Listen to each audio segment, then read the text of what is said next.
तो आज आएगा शेयर मार्केट में बहुत बड़ा बदलाव। इसी तरह की स्टार्टिंग सुनना चाहते हैं ना आप मेरे से, बट मैं कैसे करूं? मेरी पढ़ाई से रिलेटेड वीडियोस हैं। Today I am going to solve ICSE class 10 chemistry paper specimen paper section A for the year 2024-25। वही बोरिंग स्टार्टिंग, क्या किया जाए, सब्जेक्ट ही ऐसे हैं। Two major changes which I can see in the specimen paper for this current year as compared to the previous years are: two assertion reasoning questions are there. 2 marks assertion reasoning questions related are there in question number 1 MCQ. It means compulsory section are there जो कि previous year नहीं थे. और second is more observation or you can say understanding based questions are there. Previous year we can say near about 7 marks from practical work and analytic chemistry, but this year we have 12 marks. So more observation and understanding based questions are there. To comprehend them properly, you should have the complete knowledge of the topic. Section A, question number 1.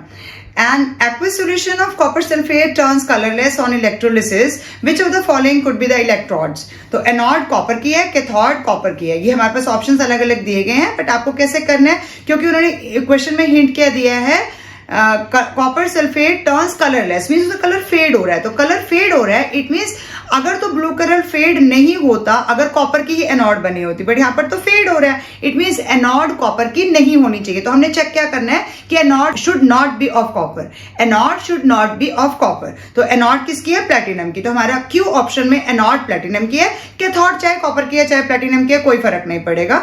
तो Q मतलब कि हमारा option number B only Q is the correct answer here. MCQ है 15 MCQ जैसा आपका trend है, और question number 2 में आपके पास 5 मार्क्स के 5 क्वेश्चंस हैं। In question number 2, a compound P is heated in a test tube with sodium hydroxide NaOH solution. A red litmus paper held at the mouth of the test tube turns blue.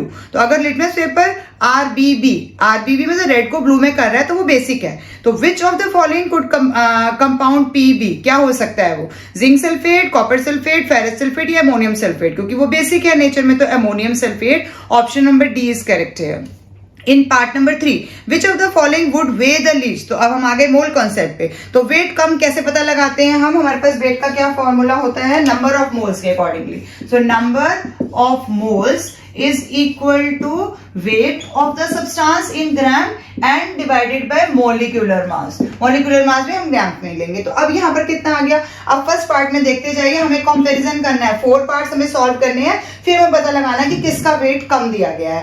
2 gram atom of oxygen, तो 2 gram atom मतलब 2 GMM, 1 GMM 1 मोल होता है, तो ये 2 मोल हो गए, यानी कि नंबर ऑफ मोल्स की प्लेस पे यहाँ पर 2 आ रहा है। वेट तो हमने कैलकुलेट करना है, और मोलिकुलर मास यहाँ पर हम किसका ले रहे हैं? ऑक्सीजन का, तो 16, क्योंकि एटम की बात हो रही है, तो इट मीन 16 into 2, यहाँ पर वेट कितना हो गया? 32। सेकेंड पार्ट के लिए हम जाएंगे, वेट हमारा ग्राम में ही है, वो आप अंडरस्टूड समझो, क्योंकि ये एमसीक्यू था, हमें पूरा सॉल्व नहीं करना। 1 mole of sodium, 1 mole means number of moles की जगह पे 1 ही आएगा, इनटू यहाँ पर वेट को हमने क्रॉस मल्टीप्लाई करना है मॉलिक्यूलर मास के साथ। अब सोडियम का मॉलिक्यूलर मास 23 है, इट मींस यहाँ पर कितना हो गया? 23 ग्राम। सी पार्ट के लिए हमें दिया गया 22.4 litre of carbon dioxide eight STP, और हमें पता है कितना होता है? 1 मोल होता है, तो 1 हो गया। लेकिन कार्बन डाइऑक्साइड का जब एसटीपी पे आप निकालोगे तो कितना आ जाएगा? 44, तो इट मींस इसका आ गया 44 ग्राम। और लास्ट डी पार्ट के लिए हमें दिया गया 6.023 इंटू 10⁻22 एटम्स ऑफ कार्बन। यहाँ पर अगर आप ध्यान से नहीं देखेंगे तो हमें आप यहाँ 10 के ऊपर यहाँ 22 है इन प्लेस ऑफ 23, तो अभी 23 होता तो हमारा 1 मोल होता है, इट मींस ये 1 मोल से भी लेस है, तो हमारा लेस देन 1 मोल है, चाहे हम 0.9 ले लेते हैं, रफ ले लेते हैं, इनटू कार्बन का हमारे पास आ जाएगा 12, तो इट मींस ये वैल्यू हमारी 12 से तो लेस ही आने वाली है, तो लेस देन 12 ग्राम हो जाएगा। तो आप खुद देख सकते हो 32, 23, 44 और 12 में से कौन सी वैल्यू है जो सबसे ज्यादा कम है? तो option number D is correct. It means 6.023 into 10⁻22 atoms of carbon का वेट सबसे लीस्ट होगा जो दिए गए ऑप्शंस हैं। In fourth part, equation below shows the reaction between element X and dilute sulfuric acid. तो X plus H2SO4 है, XSO4 और हाइड्रोजन बन रहा है। Which particles are responsible for conducting electricity in dilute sulfuric acid and compound XSO4 में कौन से particles responsible हैं इलेक्ट्रिसिटी कंडक्ट कराने के लिए? तो आप देख रहे हो यहाँ पर फ्लो ऑफ इलेक्ट्रोलिटिक करंट हो रहा है, which consist of electrolytic current consist of 2 streams, one of positive cations and other negative anions. तो अब ऑप्शंस हैं electrons, only positive ions and only negative ion, तो बी भी करेक्ट है, positive भी है, ओनली नेगेटिव आयन सी भी हैं, तो बोथ बी एंड सी यानी कि both positive and negative ion. So option number D is correct in this case, क्योंकि हमें पता है कि ये इलेक्ट्रोलाइटिक करंट है, ये केमिस्ट्री वाला करंट है जिसकी दो स्ट्रीम्स हम कंसिडर करते हैं, कैटायंस कैथोड की तरफ जाएंगे और एनायंस एनोड की तरफ जाएंगे। अगर हम फिजिक्स की बात करते हैं तो करंट एक ही डायरेक्शन में फ्लो करता है। Fifth is assertion, dry hydrogen chloride gas is collected by upward displacement of air, which is true. Reason is hydrogen chloride gas is lighter than air. तो रीजन हमें इनकरेक्ट दिया है क्योंकि वो हल्की नहीं होती, वो हैवी होती है, 1.28 टाइम्स हैवियर देन एयर होती है। तो इट मींस हम डाउनवर्ड डिलीवरीज को इसीलिए कलेक्ट करते हैं। तो option number C is correct, A is true but R is false. In part number 6, question number 1, the structure of 4 hydrocarbons are shown below. How many isomers of butene are there? As we know, butene has 3 isomers. But हमें देखना है कि इन structures में से कौन कौन butene का isomer है। तो फर्स्ट स्ट्रक्चर में अगर आप ध्यान से देखेंगे वहां इन बॉन्ड ही नहीं है, डबल बॉन्ड ही नहीं है। तो डबल बॉन्ड ही नहीं है तो सैचुरेटेड अनसैचुरेटेड ही नहीं है, तो पहले वाले को तो हम कैंसिल कर देंगे as it is. Second structure में आएंगे, आपके पास सेकंड स्ट्रक्चर ये दिया हुआ है, तो इसकी नंबरिंग अगर हम यहां से करेंगे तो 1 2 3, इट मींस 2 पोजीशन पे आपके पास मिथाइल ग्रुप आ रहा है, तो 2 मिथाइल प्रोप 1 इन, तो ये बन रहा है हमारा आइसोमर। तो इसको हम ब्यूट 1 इन के हिसाब से भी याद कर सकते हैं, तो ये बन रहा है आइसोमर। और अगर हम थर्ड स्ट्रक्चर पे जाएंगे तो थर्ड स्ट्रक्चर भी इसका आइसोमर बन रहा है, CH2SCO, तो बिल्कुल क्लियर आपको दिखाई दे रहा है, तो ब्यूट 1 इन उसमें ही बन रहा है। थर्ड लास्ट स्ट्रक्चर में आप जब जाएंगे तो आपके पास ये है H3C और डबल बॉन्ड CH2। तो यहाँ अगर हम नंबरिंग, क्योंकि हमें पता है बॉन्ड की साइड से देनी, तो 1 2 3, तो 2 पोजीशन पे फिर से मिथाइल बन रहा है, तो 2 मिथाइल प्रोप 1 इन, यानी कि ये स्ट्रक्चर तो बिल्कुल सेम यही है, बस ये हॉरिजॉन्टल में लिया है, ये वर्टिकल में लिया है, तो दोनों का नाम बिल्कुल सेम है, 2 मिथाइल प्रोप 1 इन। इसलिए ये आइसोमर तो है, स्ट्रक्चर तो दोनों उसी की ही है, लेकिन क्योंकि नाम एक ही बन रहा है तो हमारे पास गिवन 3 आइसोमर्स में से यहाँ पर 2 आइसोमर सूट कर रहे हैं, इसीलिए इसका ऑप्शन नंबर बी यानी कि 2 isomers of butene are there, वो ऑप्शन हमारा सही हो जाएगा, क्योंकि 2 और 4 वाला सेम है और 3 वाला आइसोमर है। पोजीशन आइसोमर और चेन आइसोमरिज्म दोनों आपके सिलेबस में है, तो आपको दोनों को अंडरस्टैंड करना है ऐसे क्वेश्चंस को सॉल्व करते time. Coming to part number 7, element P has electronic configuration 2881, हमें पता है ये पोटेशियम है बट हमने लिखना नहीं है। The number of chlorine atom present in chloride of P is, तो अगर हमारे पास एक है आउटर मोस्ट शेल में तो इट मींस ये P1 हो गया, और क्लोराइड के पास एक ही होता है माइनस, तो नॉर्मली अगर हम क्रिस क्रॉस भी करेंगे तो ये नीचे आएगा, इट मींस ये PCl ही आ जाएगा। तो कितना हो जाएगा आपके पास number of atoms present, B option 1 is correct. In 8th part 1H2 is an isotope of hydrogen, deuterium आपको पता है। In the modern periodic table it will be placed before hydrogen, after hydrogen, C is correct, be placed at the same position as hydrogen, क्योंकि आपको पता है new modern periodic table के हिसाब से हम उसको उसी एटम के साथ रखते हैं जिसका वो आइसोटोप होता है, तो option number C is correct. In 9th part, a nitrate which form a precipitate with ammonium hydroxide and is also soluble in excess of it, तो आपको ये बेस पूरा याद करना है, अमोनियम हाइड्रोक्साइड वाला भी NaOH वाला भी। तो अमोनियम हाइड्रोक्साइड में कहां पर आता है कि वो पहले सॉल्युबल नहीं है और एक्सेस में सॉल्युबल हो गया, तो सॉल्युबल इन एक्सेस हमारे पास 2 केसेस में आएगा, एक कॉपर के केस में और एक जिंक सॉल्ट के केस में। तो कॉपर और जिंक के सॉल्ट में से हमने यहाँ सर्च करना है, पहला फेरस नाइट्रेट दे दिया जो कि इनसॉल्युबल ही रहेगा एक्सेस में भी, फेरिक नाइट्रेट इनसॉल्युबल है, लेड नाइट्रेट इनसॉल्युबल है, लास्ट है कॉपर नाइट्रेट, तो कॉपर और जिंक के सॉल्ट सॉल्युबल हो जाते हैं एक्सेस में, तो option number D is correct here.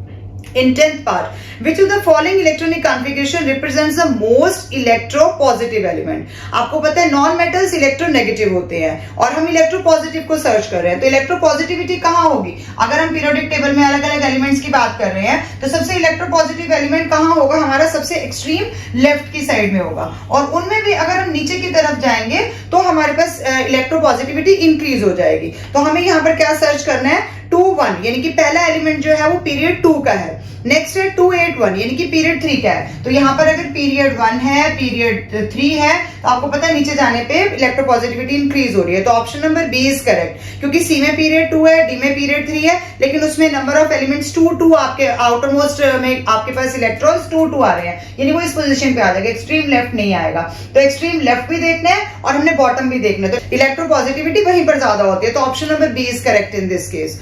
In 11th part, assertion is alkali metals do not form di-positive ions. Univalent होते हैं, तो डाई पॉजिटिव आयंस नहीं फॉर्म कर सकते हैं। Reason is after loss of one electron alkali metals achieve stable electronic configuration of nearest noble gas की electronic configuration achieve कर लेते हैं। So both A and R are true and R is the correct explanation of A. Option number A is correct. In 12th part, the ratio between the volumes occupied by 4.4 gram of carbon dioxide. अब हम यहाँ carbon dioxide की बात कर रहे हैं, तो carbon dioxide के पास आपको पता ही है CO2 के पास कितना, अगर हम मोल्स निकालेंगे तो कितना हो जाएगा, 1 mole is equal to carbon का 12 और ऑक्सीजन का कितना हो गया 16 into 2, it means 32, it means 44 ग्राम पे हमारे पास 1 मोल आ जाता है। तो ratio between volumes occupied by, तो 1 मोल की वॉल्यूम आप सबको पता है 22.4 लीटर होने वाली, तो यहाँ हमने नंबर ऑफ मोल्स चेक करने हैं। तो number of moles 4.4 gram of carbon dioxide के पास कितने हो जाएंगे, 44 पे 1 मोल है, दिस इज 1 मोल, तो 4.4 पे कितना हो जाएगा 0.1 मोल। तो हमारे पास ऊपर किसका रखना है हमने, कार्बन डाइऑक्साइड यानी कि CO2 का, जो कि 0.1 मोल है, और नीचे हमारे पास इसमें आ रहा है 2 ग्राम ऑफ हाइड्रोजन गैस, तो नीचे आ गया हाइड्रोजन गैस का, और वो भी कितना है 2 ग्राम, तो 2 ग्राम ऑफ हाइड्रोजन भी H2 मतलब हमारे पास वही आ गया 2, तो इट मींस वो भी हमारा 1 मोल बना रहा है, तो 1 मोल हो रहा है, इसका 0.1 मोल हो रहा है। अब वॉल्यूम कितनी है, दोनों के पास 22.4 लीटर, अगर हम मल्टीप्लाई भी करेंगे तो कैंसिल हो जाएगा, और रेशियो में यही फायदा था, आपको पूरे सॉल्व नहीं करना। अब यहाँ पर आप क्या करोगे, ये इतना 1 मोल आ गया, वो 0.1 है, तो डेसिमल को कैंसिल करने के लिए क्या आ जाएगा, नीचे आ जाएगा यहाँ पर 0, तो 1:10, 1:10 is option number C, which is correct here.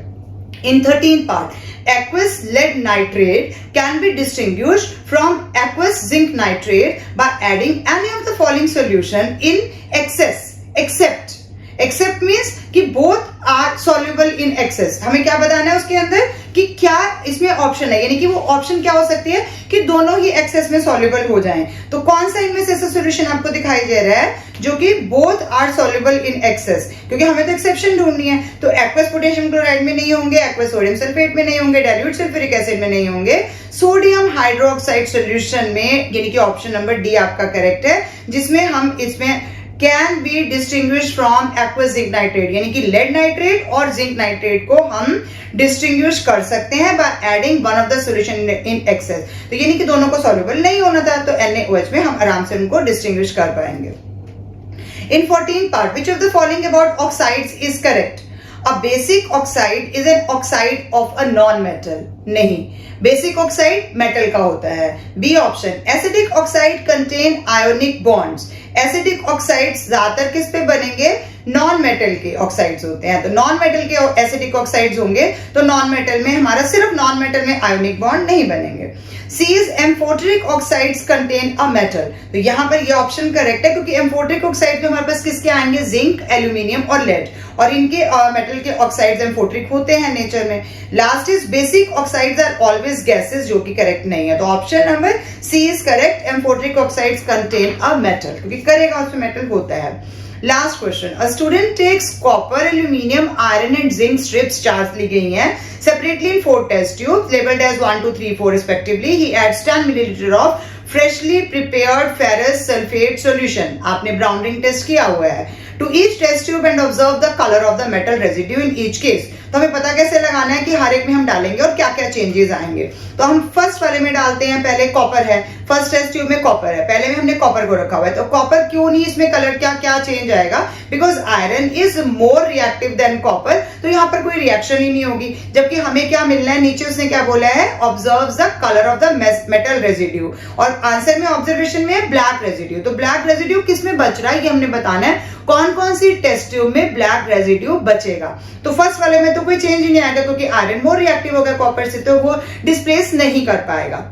Second case में एल्यूमिनियम आ गया, एल्यूमिनियम जो है तो वहां हमने पहले से FeSO4 लिया हुआ है, तो green colour of FeSO4 disappear हो जाएगा और iron metal settles at the bottom, तो इस केस में आयरन नीचे बैठ जाएगा। तो यहाँ सेकंड वाले में हमारे पास वो ऑब्जर्वेशन आ रही है जो हमें चाहिए, बट हमें फिर भी बाकी सारे चेक करने हैं।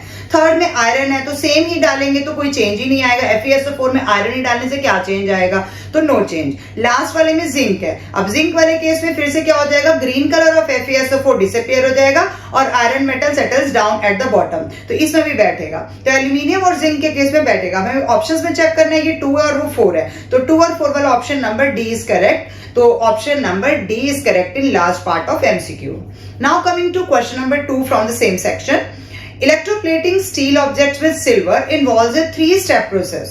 So step 1 में a coating of copper is applied to the object, next is coating of nickel and last is coating of silver is applied. तो A में हमें डायग्राम दिया गया है, diagram of apparatus used for step 1 is shown, जिसमें object हमें right hand side में दिया गया और कॉपर की एनोड हमें लेफ्ट हैंड साइड में दी गई है, और जिसमें हमें पता है कि ऑब्जेक्ट टू बी इलेक्ट्रोप्लेटेड उसको हम कैथोड की तरफ रखते हैं, तो यहाँ स्टील ऑब्जेक्ट कैथोड की तरफ है। इट मींस ये हमारे पास डायग्राम क्लियर है।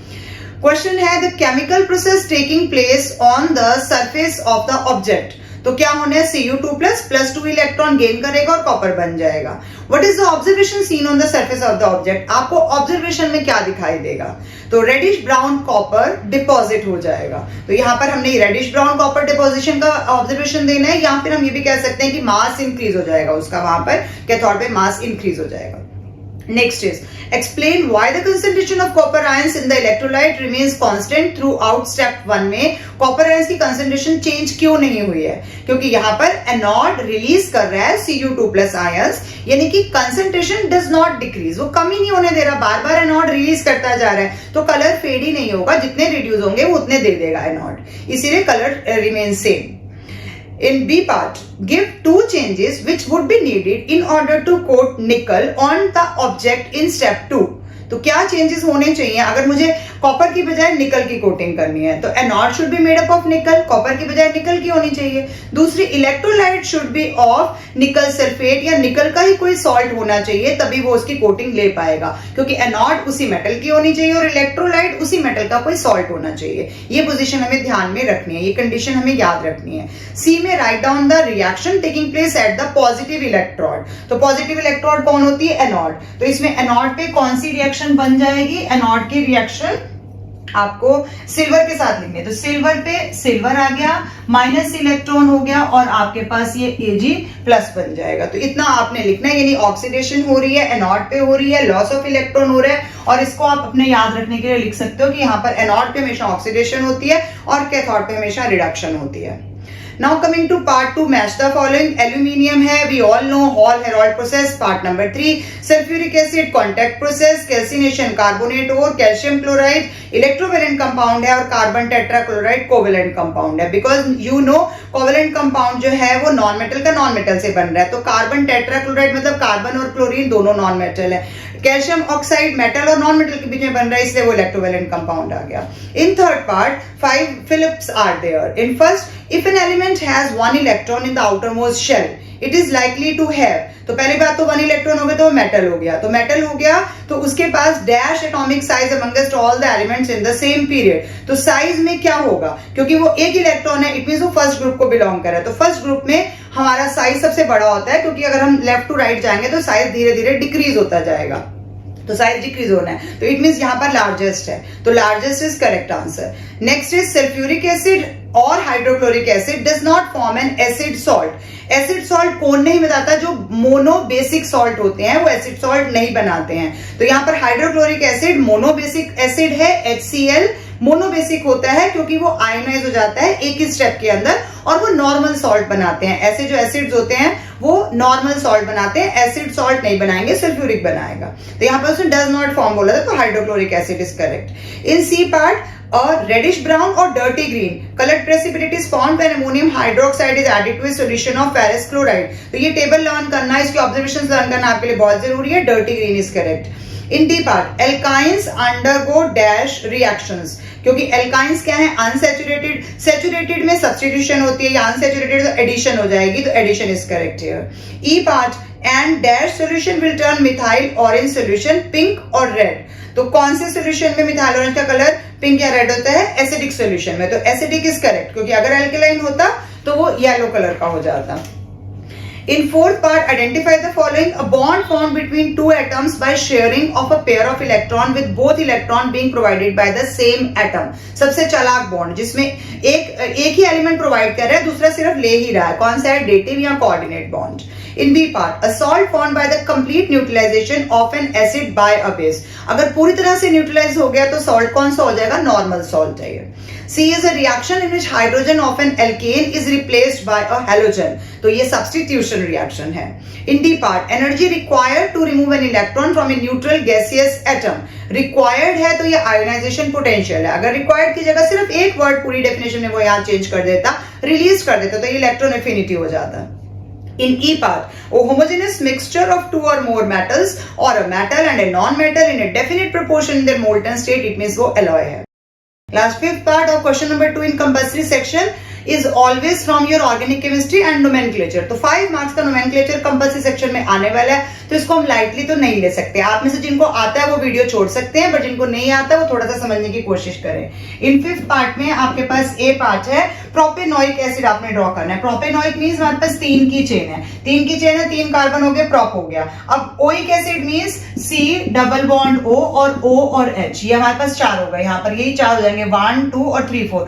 हर कार्बन की आपने ये जरूर चेक करना है कि चारों वैलेंसीज हाइड्रोजन से सेटिस्फाई होनी चाहिए। तो ये हमारा बन गया जो प्रोपेनोइक एसिड इन्होंने मांगा है। Second is pentane two all. Pentane two all means 5 की चेन है, पेंटेन मींस 5 और 2 पोजीशन पे OL मींस OH हमारा 2 पोजीशन पे लगा है। बाकी सारी हाइड्रोजन की वैलेंसीज को सेटिस्फाई करो और यहाँ पर भी आपको हाइड्रोजन लगाना पड़ेगा। तो बाकी हाइड्रोजन को प्लेस करना भूले नहीं, आप लास्ट में उनको कंडेंस्ड फॉर्म में दे सकते हैं, बट पहले आपके लिए एक्सपेंडेड फॉर्म में ठीक है। 2,2 डाइब्रोमोब्यूटेन। ब्यूटेन मींस हमारे पास 4 की चेन आ गई। 2,2 डाइब्रोमो मींस 2 पोजीशन पे 2 बार हमारे पास ब्रोमीन का एटम होगा और बाकी सबको बैलेंस कर देंगे हम हाइड्रोजन लगा के। तो 2,2 का मतलब एक ही पोजीशन पे 2 बार आना और 2,2 मतलब तो 2 पोजीशन पे ही आ रहा है, तो 2,2 डाइब्रोमो और 4 की चेन है तो ब्यूटेन। इन बी पार्ट आईयूपैक नेम देना है आपने। 3 का स्ट्रक्चर है तो प्रोपेन, प्रोप हो गया, ये प्रोपेन हो गया और 1 पोजीशन पे OH लगा यानी कि प्रोपेनॉल हो गया, तो 1 प्रोपेनॉल।